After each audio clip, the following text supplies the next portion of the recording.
हम तो दिखाई देते ही सीधा दो आंखों के बीच में गोली मारते हैं मान्यवर, दो आंखों। पहले आतंकवादियों का महिमा मंडन होता था, बड़े बड़े जनाजे के जुलूस निकलते थे। आतंकवादी तो आज भी मारे जाते हैं, हमारे समय में ज्यादा मारे गए। एक का भी जुलूस नहीं निकला, जहां मरते हैं वहीं दफना दिए जाते।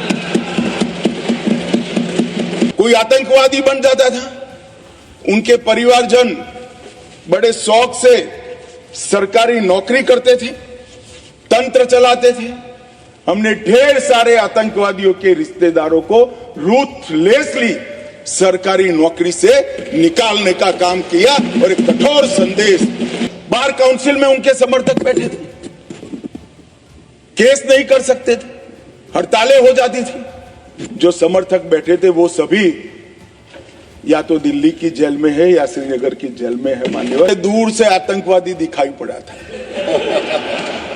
अरे भाई, नजर में ही आतंकवादी है तो आपको सपने में भी आएगा और कश्मीर में भी।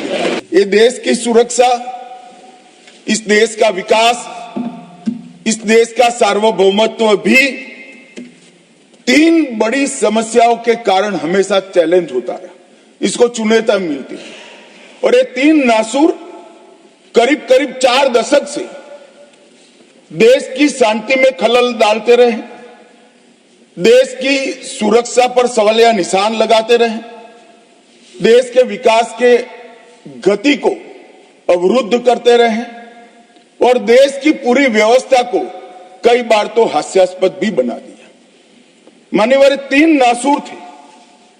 जम्मू कश्मीर की समस्या, वहां टेररिज्म की समस्या, वामपंथी उग्रवाद जो तिरुपति से पशुपतिनाथ का स्वप्न देखते थे, और तीसरा समस्या था उत्तर पूर्व का उग्रवाद, नॉर्थ ईस्ट का उग्रवाद। इन 3 समस्याओं का टोटल लगाएं तो लगभग 92,000 इस देश के नागरिक 4 दशक में मारे गए माने। और एक तीनों समस्या के संपूर्ण उन्मूलन के लिए एक सुनियोजित प्रयास कभी नहीं हुआ था, जो नरेंद्र मोदी जी ने चुनकर आने के बाद। मैं सबसे पहले कश्मीर की बात करूंगा मान्यवर। कश्मीर में हम सब जानते थे कि पड़ोसी देश से आए दिन आतंकवादी घुसते थे, यहां बम धमाके करते थे, हत्याएं करते थे। एक भी त्योहार ऐसा नहीं होता था जो चिंता के बगैर जाता था। और केंद्र सरकारों का रवैया लचीला होता था, चुप्पी साध जाते थे, बोलने में डर लगता था, कोई दुविधा भी थी, शायद वोट बैंक का भी डर था। नरेंद्र मोदी जी के आने के बाद आतंकवाद के खिलाफ जीरो टॉलरेंस की नीति प्रधानमंत्री की नीति। हमारे आने के बाद भी हमले हुए, उरी पर हुआ, पुलवामा पर हुआ। पहले हमले होते थे, कुछ नहीं होता था, कोई कुछ नहीं बोलता था, जवाब नहीं दिए जाते थे और लोग भूल जाते थे। दिल्ली के अखबारों में कोने में कहीं छपता था, आज 7 लोग शहीद हो गए, मारे गए, बम धमाका हुआ। मगर कोई संवेदना तक समाप्त हो जाए, वहां तक चीजें लिंगरिंग रहती गई, लिंगरिंग रहती गई, लिंगरिंग रहती। मोदी जी के आने के बाद उरी और पुलवामा में हमला हुआ। 10 ही दिन में पाकिस्तान के घर में घुसकर सर्जिकल स्ट्राइक और एयर स्ट्राइक कर जवाब दिया।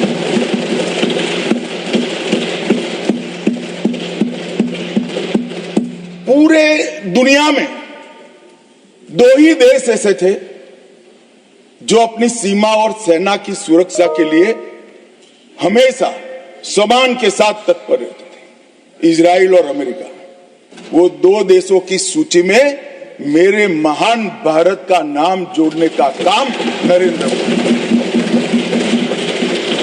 और वहीं से शुरू हुई आतंकवाद के खिलाफ जीरो टॉलरेंस की नीति। मान्यवर, हम सब जानते हैं धारा 370 कश्मीर के अलगाववाद का मूल था। हम भी कभी अलग हो सकते हैं, तो ये भाव के बीच धारा 370 के अंदर डाले गए थे। मगर हमारे संविधान निर्माताओं का भी मैं बहुत मनपूर्वक धन्यवाद करना चाहता हूं। बड़े दूरदर्शी थे, उन्होंने इसको टेम्पररी बनाया था और धारा 370 को हटाने का बीज भी धारा 370 में ही डाल दिया गया। मगर राजनीतिक मजबूरी, वोट बैंक की पॉलिटिक्स, हमारे पुरखों ने धारा 370 डाली है, हम नहीं हटाएंगे, ऐसी जिद धारा 370 को लेकर चलती रही, कई सालों तक चली। और मान्यवर यही सदन में 5 अगस्त 2019 में मोदी जी ने धारा 370 को समाप्त। हमारे संविधान निर्माताओं का वो स्वप्न कि एक देश में 2 प्रधान, 2 विधान, 2 निशान नहीं होंगे, कैसे हो सकते हैं? देश में एक ही प्रधानमंत्री हो सकता है, देश का एक ही संविधान हो सकता है और देश का झंडा भी एक हो सकता है। कैसे एक देश में 2 विधान, 2 प्रधान, 2 निशान हो सकते? मगर चलाए गए, सालों तक चलाए गए और 5 और 6 अगस्त 2019 को इस देश में एक विधान, एक प्रधान और एक निशान का नया दौर, और वहीं से शुरू हुआ कश्मीर को हमेशा के लिए भारत के साथ एकरूप करने की प्रक्रिया। सबसे पहले डोगरी, हिंदी और उर्दू को राज्य की भाषा का स्टेटस दिया गया। मान्यवर, भ्रष्टाचार रोकने के लिए कोई एंटी करप्शन ब्यूरो की वहां रचना ही नहीं थी, क्योंकि रोकना ही नहीं चाहते थे। इतने सालों के बाद एंटी करप्शन ब्यूरो वहां बना। देश के सारे कानून वहां स्वीकार कर लिए गए, चाहे महिलाओं के अधिकार का हो, दलितों के अधिकार का हो, आदिवासियों के अधिकार का हो, बच्चों के अधिकार का हो, ये सारे कानून वहां स्वीकार कर लिए गए। पठानकोट से एक नाका परमिट रखी गई थी, एक भाव खड़ा करने के लिए कि देश के हिस्से में आप नहीं जा रहे हो। पठानकोट की नाका परमिट को नरेंद्र मोदी जी ने समाप्त कर और नया दौर शुरू हुआ, लोकतंत्र का, खुशहाली का, विकास का। आज ये कहते हैं क्या परिवर्तन आया है? मैं ध्यान से सुन रहा था, धैर्य न रहे ऐसे उकसाते थे, मगर मैं जवाब जरूर दूंगा। क्या परिवर्तन आया था? सुन लीजिए, 33 साल से आपके शासन में रात्रि के सिनेमा हॉल नहीं खुलते थे, सिनेमा हॉल ही नहीं खुलते थे हमारे शासन में वहां। 34 साल से मरहूम के जुलूस का, ताजिया का परमिशन नहीं था, हमारे समय में दिया गया। G20 की बैठक में दुनिया भर के डिप्लोमेट्स वहां शांति से गए, कश्मीर की संस्कृति, संगीत, खाना और कश्मीर की खूबसूरती को एंजॉय कर वो अपने अपने देश में वापिस गए। मान्यवर, इस देश में लाल चौक पर तिरंगा फहराने के लिए हम सब भी गए थे। प्रधानमंत्री और हमारे तत्कालीन राष्ट्रीय अध्यक्ष मुरली मनोहर जी के नेतृत्व में कन्याकुमारी से कश्मीर यात्रा निकली थी। यहां से बहुत सारे लोग उसमें होंगे। मुझे मालूम है मान्यवर, हमें परमिशन नहीं मिल रही थी लाल चौक जाने की। जब जीत किया गया कि हम जाएंगे, जो भी परिणाम आए, सेना की रक्षा में वहां जाना पड़ेगा और आनंद फानन में ध्वजवंदन कर वापस आना पड़ा। वो ही लाल चौक पर हर घर तिरंगा में, एक भी घर ऐसा नहीं था जहां तिरंगा नहीं। श्रीनगर में फॉर्मूला 4 कार रेसिंग हुआ, वही लाल चौक पर कृष्ण जन्माष्टमी का महोत्सव रंग चंग के साथ मनाया गया। मां शारदा देवी के मंदिर में दशकों के बाद दीपावली और सरस्वती पूजन हुआ। खीर भवानी का ज्येष्ठ अष्टमी का महोत्सव 22 साल के बाद मनाया गया और मान्यवर सिर्फ 370 हटने से क्या होगा ये पूछते थे। इसके पीछे हमने कई सारे ऐसे कदम उठाए जिससे आतंकवादियों के साथ भारतीय बच्चों की जुड़ने की संख्या करीब करीब शून्य हो गई है। पूरे देश ने देखा होगा 10 साल पहले आतंकवादियों का महिमा मंडन होता था, बड़े बड़े जनाजे के जुलूस निकलते थे। आतंकवादी तो आज भी मारे जाते हैं, हमारे समय में ज्यादा मारे गए। एक का भी जुलूस नहीं निकला, जहां मरते हैं वहीं दफना दिए।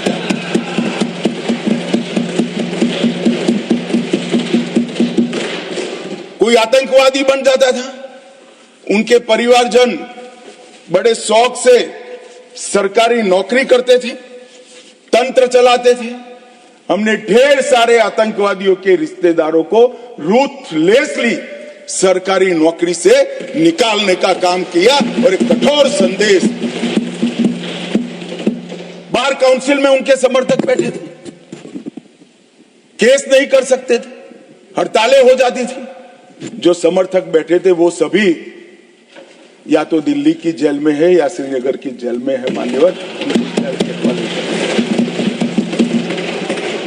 आतंकवाद और आतंकवादी दोनों के समर्थकों सरकारी रोजगार, पासपोर्ट देने में और गवर्नमेंट कॉन्ट्रैक्ट के लिए हमने बिल्कुल बैन कर दिया, हिम्मत के साथ किया और आज लोग नहीं जुड़ रहे। और इसका परिणाम क्या हुआ मान्यवर? ये कहते हैं क्या हुआ 370 से। मैं आज हिसाब देने आया हूं क्या हुआ 370 हटाने के बाद। 6 साल हो गए मान्यवर। 2004 और 14 दोनों के बीच में जो कुल घटनाएं थी टेररिज्म की 7200 से 17 से घटकर 2242 तक। मैं 10 साल की कहता हूं, अंतिम 6 साल की नहीं कह रहा। मृत्यु टोटल जो था उसमें लगभग कुल मृत्यु में 70% की कमी आई। नागरिकों की मृत्यु में 81% और सिक्योरिटी फोर्सेस की मृत्यु में 50% की कमी आई है। मान्यवर, ये बताता है कि आतंकवाद कम हुआ है। 2010 से 14 में हर साल एवरेज ऑर्गेनाइज्ड स्टोन पेल्टिंग, पथराव 2654 के एवरेज से हुए। 24 में एक भी करने की किसी की हिम्मत नहीं। ऑर्गेनाइज्ड हड़ताल 132 हुई, आज किसी की हिम्मत नहीं है, एक भी हड़ताल नहीं होती। स्टोन पेल्टिंग में नागरिकों की मृत्यु 112 और जख्मी 6000 हुए थे। अब स्टोन पेल्टिंग ही नहीं है तो मृत्यु या जख्मी होने का सवाल ही नहीं। मान्यवर, और इन कांग्रेस के शासन से किसी एक साल को पीक कर सबसे कम आंकड़े और भारतीय जनता पार्टी के शासन के एक साल में पीक कर सबसे कम आंकड़े इकट्ठा करते हैं तो 2004 का साल कांग्रेस के लिए सबसे अच्छा माना जाएगा, क्योंकि 2004 में अटल जी की सरकार गई थी। कुल घटनाएं उसमें 1517 हुई थी। ध्यान से सभी सदस्य सुने, ऐसा मेरा विनंती। 2004 में कुल घटनाएं 1587 हुई थी, 24 में कुल घटनाएं सिर्फ 85 हुई। नागरिकों की मृत्यु 2004 में 733 हुई थी, 2024 में सिर्फ 26 हुई। सिक्योरिटी फोर्सेस का मृत्यु 331 हुआ था और 2024 में 31 हुआ है। मान्यवर, ये परिवर्तन आया है। और कश्मीर के विकास के लिए भी जब शांति होती है, सुरक्षा होती है, लोकतंत्र बहाल होता है तो विकास अपने आप होता है। मगर कई सालों से कश्मीर की तिजोरी खाली थी। नरेंद्र मोदी जी ने 2015 में 80,000 करोड़ की 63 परियोजनाओं को जम्मू कश्मीर लद्दाख के लिए अप्रूव किया। और मान्यवर, मैं बताने आया हूं, मेरे खर्च का हिसाब कुछ लोग पूछ रहे थे, अरे भाई थोड़ा कम हुआ होगा, हमने तो रखने का हिम्मत तो किया, आपके समय में तो खर्च का प्रोविजन भी नहीं कर सकते क्योंकि ऐसी स्थिति ही नहीं। मगर ऐसा नहीं है, खर्च नहीं हुआ है। 80,000 करोड़ में से 51,000 करोड़ का खर्च मान्यवर समाप्त हो चुका है और 63 में से 53 परियोजनाएं पूरी तरह से क्रियान्वित हैं। 19 से 24 में 40,000 सरकारी नौकरियां दी, 1,51,000 ओबीसी बच्चों को विश्वकर्मा योजना से स्वरोजगार दिया, 5184 यूथ क्लब स्किलिंग का काम कर रहे हैं, 18,000 युवाओं को खुद की टैक्सियां देने का काम हुआ, 15,000 महिलाओं को, युवा महिलाओं को तेजस्विनी के तहत 10 लाख तक का सहायता दिया और कई सारे रोजगार के सृजन हुए। मान्यवर, एकदम आकर्षक उद्योग नीति लाकर आज कई सालों के बाद कश्मीर में इन्वेस्टमेंट का माहौल खड़ा हुआ है। 12,000 करोड़ का इन्वेस्टमेंट जमीन पर उतरा है, 12,000 करोड़ का इन्वेस्टमेंट जमीन पर उतरा है और 1,10,000 करोड़ के एमओयू अभी क्रियान्वयन है। पूरे 70 साल में मान्यवर 14,000 करोड़ का इन्वेस्टमेंट आया था, ये 10 साल में 12,000 करोड़ के इन्वेस्टमेंट का उत्पादन शुरू हो चुका है। पर्यटन फिर से शुरू हो गया, परवान भी चढ़ा। 2023 में 2,11,00,000 पर्यटक, आजादी के बाद सबसे ज्यादा पर्यटक मेरे जम्मू कश्मीर में। पर्यटन के क्षेत्र में 250 करोड़ का निजी निवेश हुआ है। डल झील पर वितस्ता महोत्सव मनाया गया, डल झील में क्रूज बोट का शुभारंभ किया गया और यहां पर लोकतंत्र की दुहाई देते हैं। उनके शासन में मान्यवर पूरे कश्मीर में लोकतंत्र के नाम पर 90 विधायक और 6 सांसद हुआ करते थे। इतने बड़े कश्मीर में जनप्रतिनिधि 90 विधायक और 6 सांसद, अब 34,262 जनप्रतिनिधि चुने हुए कश्मीर में है। ग्राम पंचायत भी है, तहसील पंचायत भी है, जिला पंचायत भी है, म्यूनिसिपैलिटी है, म्यूनिसिपल कॉर्पोरेशन भी है, विधानसभा भी है और संसद सदस्य भी है। 370 की आड़ में इसको बंद कर रखा। चिट्ठियों से जनप्रतिनिधि बनते थे, अब चुन कर आते हैं मान्यवर। और ब्लॉक विकास परिषद के चुनाव में 98.3% मतदान हुआ। अभी अभी लोकसभा का चुनाव हुआ 2024 में, एक भी गोली नहीं चली। गोली छोड़ो साहब, बूथ के रैगिंग की एक भी फरियाद भी नहीं हुई है पूरे जम्मू कश्मीर।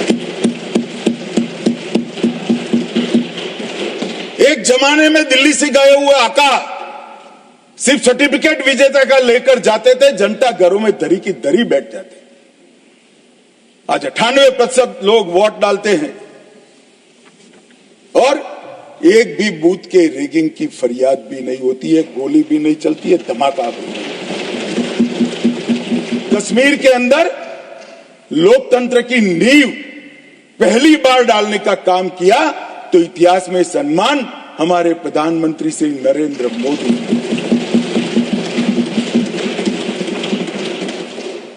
संसद ने भी जब राष्ट्रपति शासन रहा कई महत्वपूर्ण बिल पारित किए। पहली बार पिछड़ा वर्ग को ओबीसी नामकरण किया गया। विधानसभा में महिलाओं का 1/3 आरक्षण किया गया। पंचायतों में पहली बार ओबीसी आरक्षण किया गया है। वाल्मीकियों को पहली बार दलित आरक्षण का फायदा मिला। एसटी में कोली, पद्दारी, जनजाति, पहाड़ी, ये सारे समूहों को, गुर्जरों को जोड़ने का काम भी हमने किया। गुर्जर बकरवाल भाइयों के लिए 10% अलग आरक्षण दिया और कश्मीरी पंडितों के विस्थापित को भी 2 सीट का रिजर्वेशन देने का काम ये भारतीय जनता पार्टी की सरकार है। मान्यवर विकास, आज जम्मू विजयपुरम में 1600 करोड़ का एम्स है, अवंतीपुरा में 1828 करोड़ से बन रहा है, आईआईटी जम्मू में, आईआईएम जम्मू में, निप श्रीनगर में है।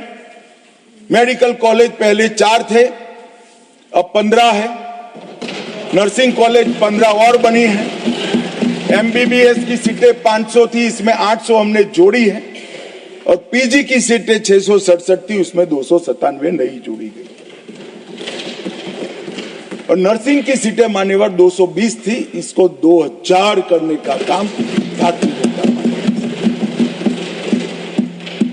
और दुनिया देखती रह जाए, दुनिया के कई लोग उसको इंजीनियरिंग एडवेंचर मानते हैं, ऐसे इंफ्रास्ट्रक्चर के काम भी जम्मू कश्मीर में हुए।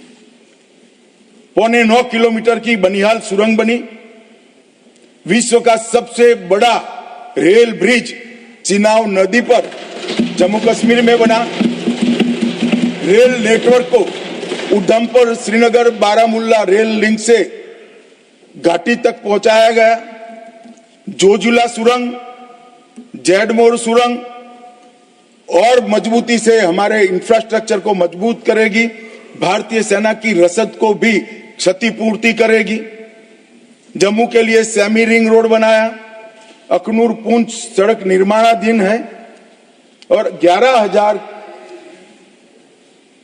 सर्किट किलोमीटर की नई एचटी लाइनें डालने का काम भी मान्यवर जम्मू हिसाब मांगते हैं। क्या हुआ 370? साहब हिसाब तो इनको दिया जाता है, नजारा तो उनको दिखाया जा सकता है जिनकी नजरें साबुत हो। जो काला चश्मा पहनकर आंखें मूंद कर बैठते हैं, उसको विकास नहीं दिखा सकते। किसी सदस्य ने ठीक ही कहा था, पैदल यात्रा निकाली, कश्मीर तक गए, अपने कार्यकर्ताओं के साथ बर्फ की होली भी खेले और कहे कि मुझे दूर से आतंकवादी दिखाई पड़ा था। अरे भाई, नजर में ही आतंकवादी है तो आपको सपने में भी आएगा और कश्मीर में भी दिखाएगा। हम तो दिखाई देते ही सीधा 2 आंखों के बीच में गोली मारते हैं मान्यवर, 2 आंखों। हमारी सरकार ना आतंकवाद को सह सकती है, ना आतंकवादियों को सह सकती। कोई जगह नहीं है देश में अब देश के नागरिकों के साथ खून की होली खेलने